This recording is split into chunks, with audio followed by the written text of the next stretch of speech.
bisa ikut bermuajahah dan juga bersilaturahmi kepada saudara saya, saudara kita, yaitu Yosi. Kami mohon waktu sedikit untuk pencerahan ataupun untuk kelanjutan apa yang sudah kita gagas sebelumnya. Terima kasih kepada keluarga besar Bani Abdul Karim atas kedatangannya, dan yang terhormat yang kami muliakan para undangan pengisi seremonial yang sifatnya religi. Kami mohon waktu sedikit saja Bapak ya. Para hadirin sekalian, para saudara-saudara, anak-anak, ponakan, cucu yang terhormat, dalam waktu yang sangat singkat ini ada satu kesempatan sedikit untuk ingin kami persembahkan untuk diketahui dan kita maklumi, kita sadari bahwa kita ini adalah keluarga besar Bani Abdul Karim, yang mana sudah beberapa bulan yang lalu kita semua, terutama yang punya penggagas yaitu Abdul Khalik bin Khalil bin saudara kita yang tertua Haji Abdul Khalik, di mana program yang kita inginkan itu adalah pada pokoknya adalah ikatan silaturahmi, perekatan perasaan satu dalam keluarga besar Bani Abdul Karim. Kemudian gagasan-gagasan yang mungkin akan berlanjut ke depan ini sedikit-sedikit sambil kita penggalangan untuk merekatkan, bisa kita seringnya bertemu, mungkin program-program kami, program kita ini akan dapat berjalan sebagaimana yang kita angan-angankan, yaitu satu, mengingat sebenarnya Bani Karim ini adalah penduduk pertama di Surabaya yang menamakan diri menyegarkan nama baik Madura. Ya. Oleh karena itu, sebagaimana gagasan-gagasan yang akan dipersembahkan atas keinginan-keinginan ini, nanti walaupun tidak secara rinci, secara global saja mengingat waktu, maka hal-hal yang sifatnya itu pada dasarnya natijahnya tujuan akhir ingin paling tidak itu tidak tertinggal sebagaimana keluarga-keluarga besar yang lain. Kita banyak sebenarnya keegoan, kesendirian yang merasa cukup sendiri itu sebenarnya terjadi di Bani Abdul Karim. Maka oleh karena itu Bani Abdul Karim ini beberapa dekade sudah mati seperti ditelan bumi.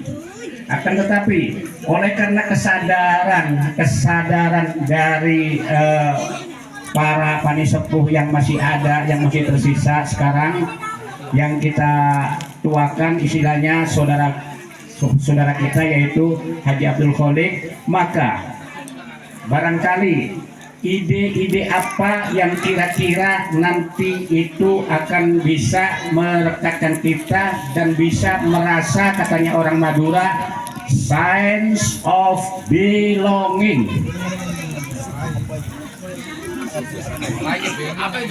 Merasa memiliki, merasa satu, merasa sepenanggungan, di mana nanti kita itu akan dapat melihat saudara-saudara kita ini akan berkembang kembali dan sederajat dengan keluarga-keluarga yang lain yang sudah mempunyai satu martabat yang lebih tinggi, khususnya dalam masalah keilmuan dan juga masalah kesejahteraan hidup.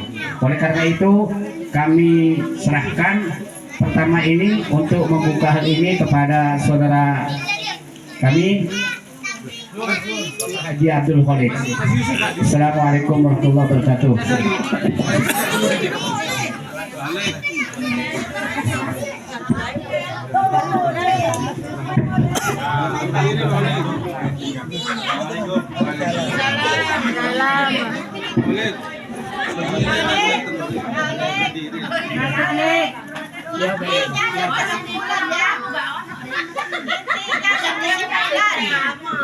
Intinya dan kesimpulan. Oh, intinya dan kesimpulan. Iya. Elu. Bismillahirrahmanirrahim. Assalamualaikum warahmatullahi wabarakatuh. Alhamdulillah, wassalatu wassalamu ala rasulillah.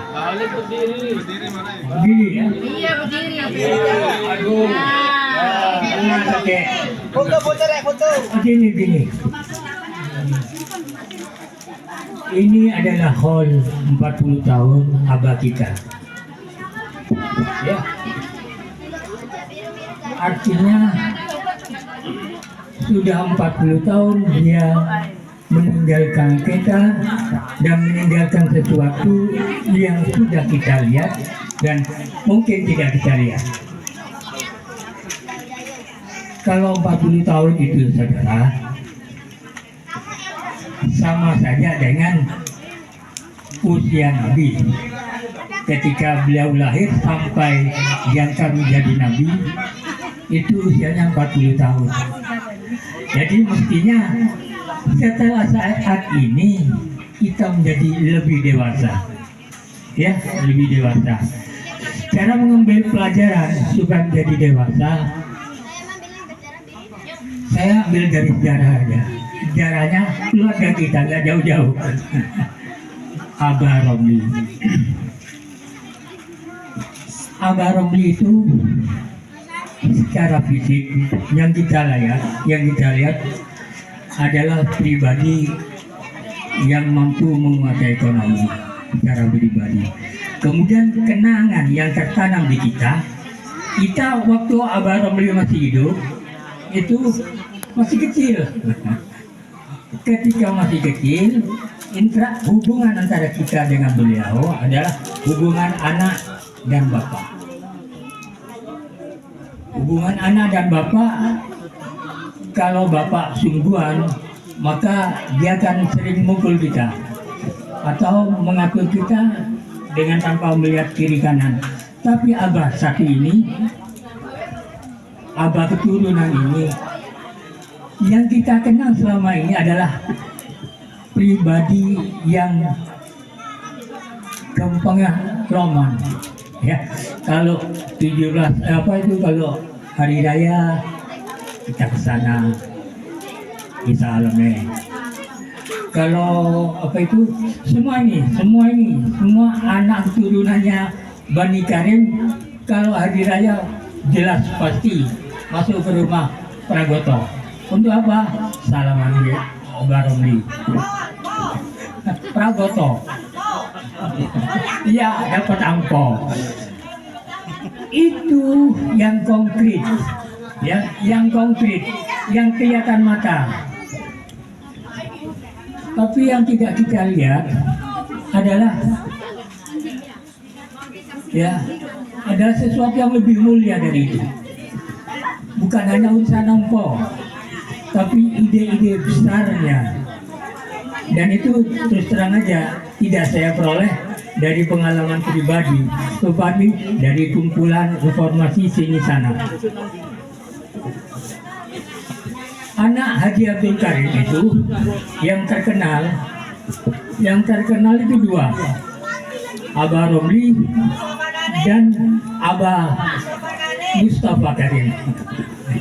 Dan Mustafa Karim. Dua pribadi ini saya kumpulkan informasinya, ternyata yang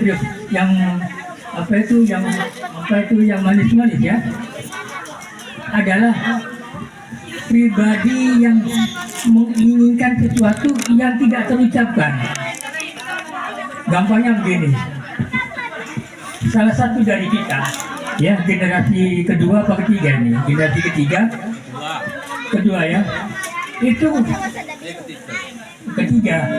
generasi ketiga itu mengumpulkan pengalaman pribadi, mengatakan bahwasanya kebon jalong itu Langgar Bong Dalam itu, langgarnya Bayai itu ingin jadikan pusat pendidikan anak-anak Islam secara bukan TPK, bukan hanya TPK, mau membina gitu, maksudnya mau membina. Tapi yang terungkap hanya baca Quran, segala macam. Tapi sebenarnya dia punya kemauan, kita harus terhormat hidup itu. Dan terhormat itu harus dibentuk dari pribadi yang kena. Kalau tidak kena, tidak akan terhormat orang itu. Meskipun kayanya bagaimana, ya. Kalau pribadinya nggak kena, maka orang itu tidak terhormat. Secara bawah sadar itu yang saya tangkap. Ya, bawah sadar itu yang saya tangkap. Yang konkret yang saya tangkap mengadakan TPK. Sampai sekarang TPK-nya mana? Sampai sekarang mana pribadi yang mengagumkan dari generasi pelanjut Pak Haji Abdul Karim yang dilanjutkan oleh Pak Haji Romli, Pak Haji Mustafa, mana? Tidak ada. Tidak ada. Oh, belum. Ya, alhamdulillah masih belum. Mudah-mudahan terwujud. Mudah-mudahan persangkaan saya salah. Ada persamaan, ya.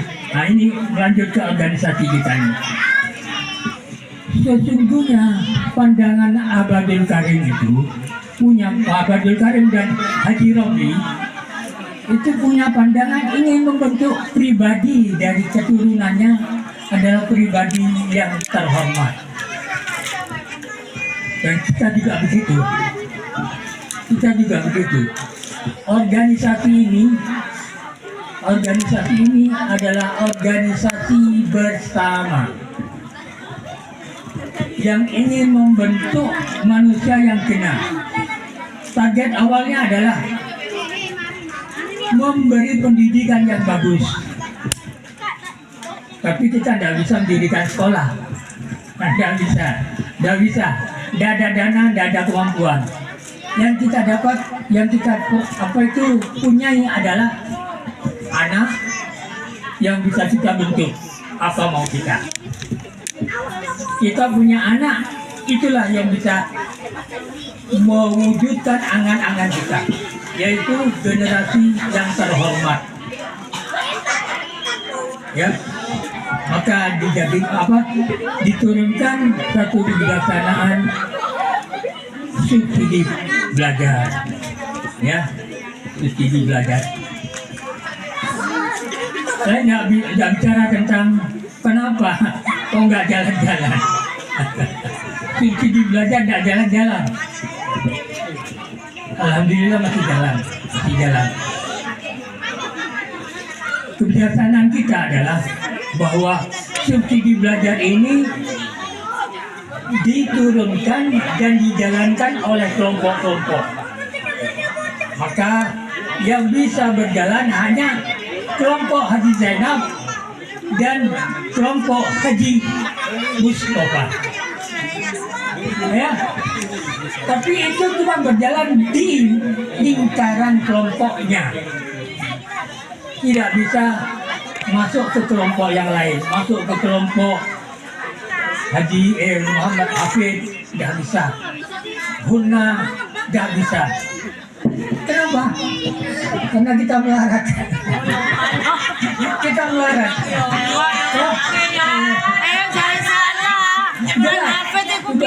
Saudara mau ngomong apapun, kita itu melarat.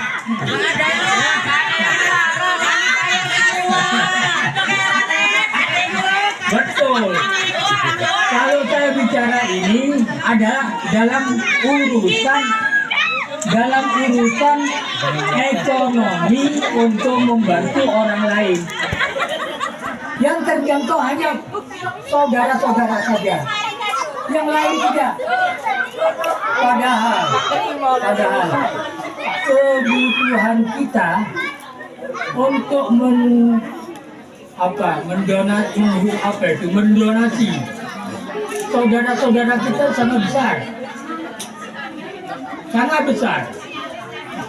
Pengalaman yang saya catat adalah ada satu keluarga isinya terdiri dari suami istri, kemudian ditambah 4 anak. Udah ya, dengar dulu ini penting, 4 anak. Menghidupi dan menunjang kehidupan 4 anak ini, mereka berkolaborasi. Berapa itu pendeknya begini lah. Begini, yang suami mencari biaya untuk pendidikan, yang istri mencari biaya untuk makan. Sementara biaya untuk pendidikan itu Rumono. Bolehkah saya protes? Maaf saudaraku. Bolehkah saya protes? Boleh. Mengapa Anda tidak kawin-kawin? Habis ini saya terangkan. Ya.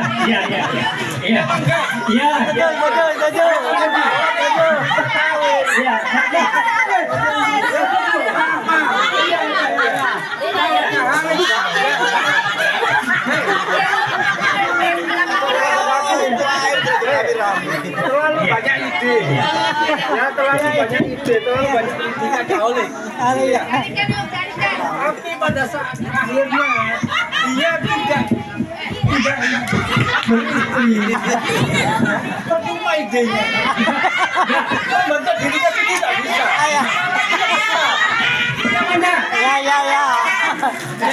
Bukan dulu dirinya. Ya. Oh aku beristri, aku beranak. Loh, Pak aku punya usaha. Aku gini baru. Oh iya. Sudah. Jauh. Terus. Ayo. Iklan. Ya wes, mereka bekerja di hari pesawat ini. Rumah saya. Yang penting ini. Ya. Saya ini penting ini. Ya. Mendadak saya tadi cerita satu pasangan, yang satu menghidupi pendidikan, yang satu membiayai makan hidup sehari-hari. Rumah saya ini penting ini. Mendadak ya, satu dari 2 tonggak rumah tangga ini tidak ada ya, satu dari 2 tonggak rumah tangga ini mendadak tidak ada. Maka yang tersisa penunjang rumah tangga adalah ibu lelaki di rumah tahu nggak ya?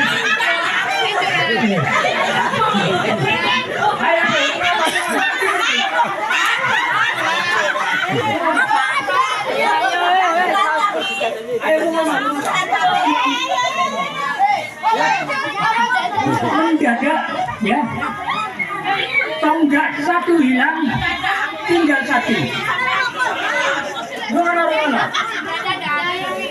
Padahal yang satu ini mata pencahariannya tidak tetap. Ya. Yang satu ini tidak tetap pencahariannya. Padahal setiap bulan minimal untuk satu anak dia harus mengeluarkan 700.000. Tahu kalau tidak salah bisa 900.000. Penghasilan tiap hari tidak ada.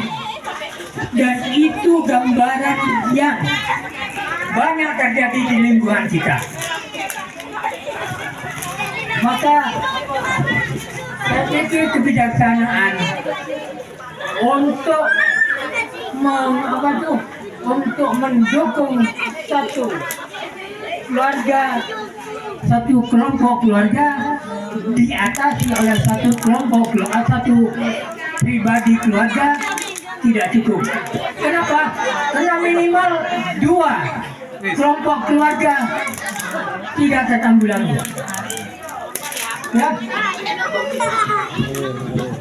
Oleh karena itu, kami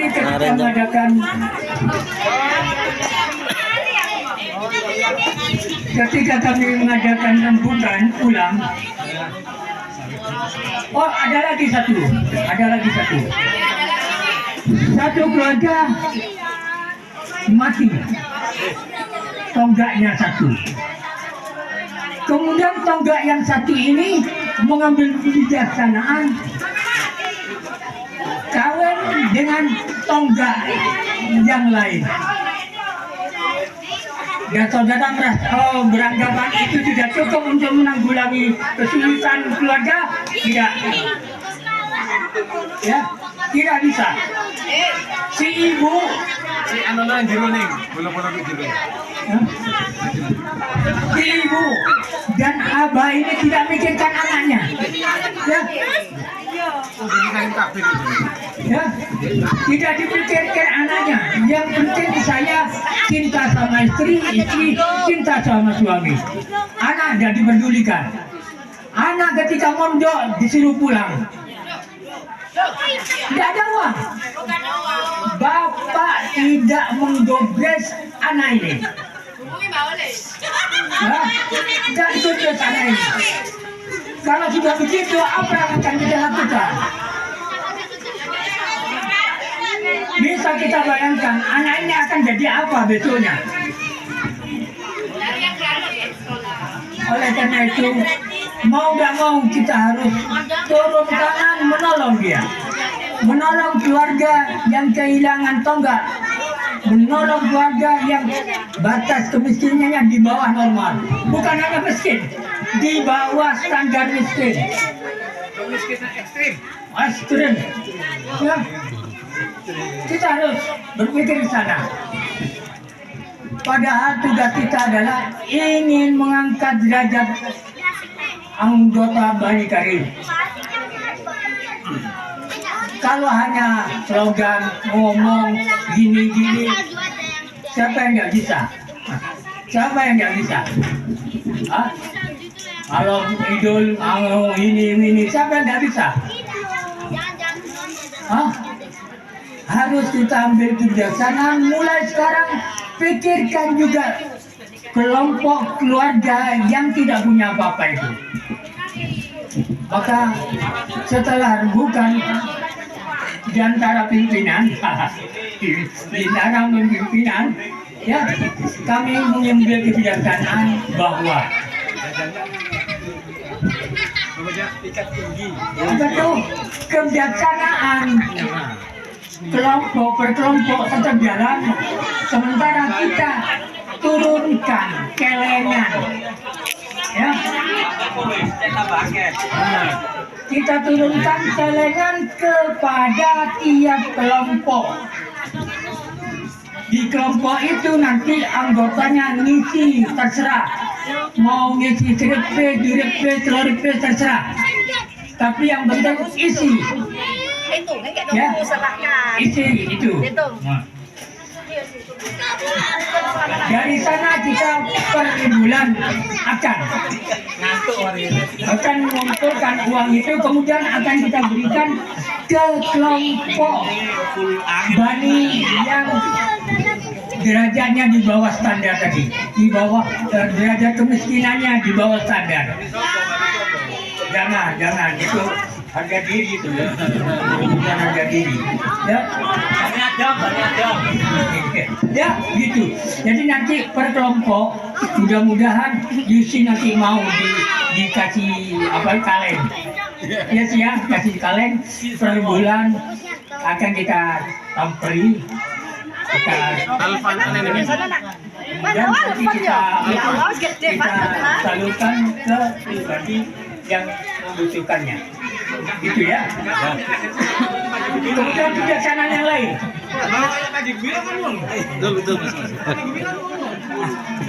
Oh enggak. Udah ya. Sekarang yang jadi penyakit di organisasi ini apa? Peste.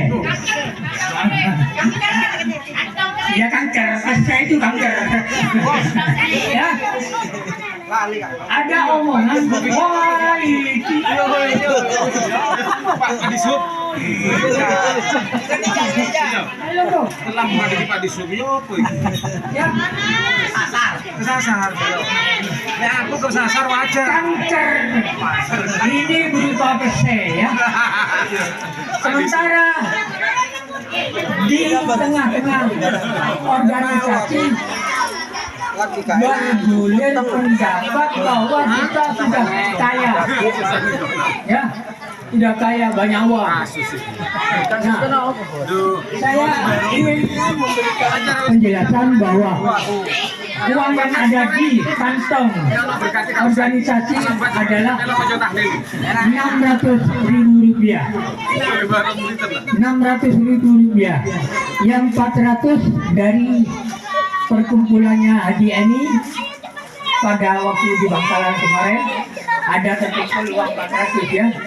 Nanti diberikan ke organisasi, organisasi menyimpan, kemudian ditambah dengan itu uang sisa dari ngelencer ke batu itu ya, Nang Wali Limo itu ada sisa 150 atau berapa. Yang ada di kantong saya 600. Kalau ada koreksi silakan dikoreksi. Nah, 600 ini akan saya serahkan kepada bendahara. Ya. Tiap pertemuan seperti ini evaluasi laporan keuangan. Ya. Ya. Bukan masalah koreksi, evaluasi laporan keuangan. Enggak, aku ngomong 600. Ada kemungkinan ada 600 lawe. Ya, kalau salah ya dikoreksi yang gitu ya. Dikoles 600 lawi. Ini loh, melencar. Melencar nang Wali Limo. Melencar nang Wali Limo. Ya. Yang 400 dari Haji Eni. Ya. Yang 400 dari Haji Eni. Ini secara sah akan saya serahkan kepada Us. Ya. Jadi saya nanti akan terima uang 600.000 rupiah ditambah dengan ini. Tuh, belum sih. Ya. Hitungan itu adalah uangnya Yusi. Kalau Yusi bilang tidak mau, serahkan ke Eni. Kayu. Tidak mau. Sekalian kan begini, hajat ikhlas kolnya abah. Ini sama Yusi diinfakkan Yus ya. Untuk kasih dan kasih ya. Tenang. Yo, lanjut. Saya terima. Ya Sonya. Iya sih.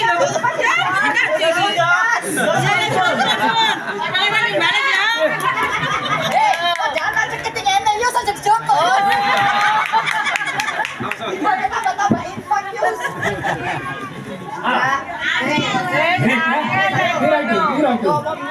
Ya, terkumpul. Assalamualaikum warahmatullahi wabarakatuh. Hasil infak. Ini niat saya itu hanya untuk holkan sambil kirim doa untuk para mbah-mbah dan saudara-saudara yang sudah wafat. Kalau ada acara gini ya saya serahkan semua di ikhlas saya. Iya. Ini ada lagi kebiasaan baru. Saya menginginkan uang ini hanya ini pribadi yang punya apa itu, yang tertimpa musibah kehilangan pasangan ini sekarang lagi ujung. Ujungnya adalah kaki kapolarnya, oleh itu besar. Gitu. Maka saya punya keinginan uang 600.000 saya sumbangkan ke pribadi yang tertimpa musibah tadi. Setuju? 600.000 diserahkan ke pribadi yang lagi ketimpa musibah.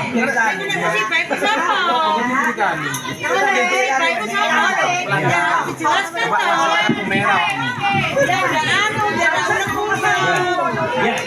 Pribadinya saya umumkan setelah matinya ini. Mati ya. Ya, yang saya pribadi ini adalah dengarkan. Dengarkan.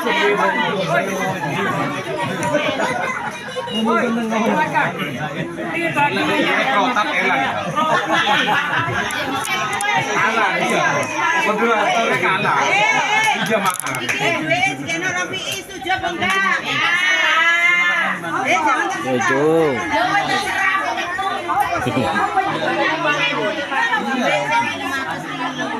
Iya. Saya termasuk bungsu nomor 2. Ya nomor 2.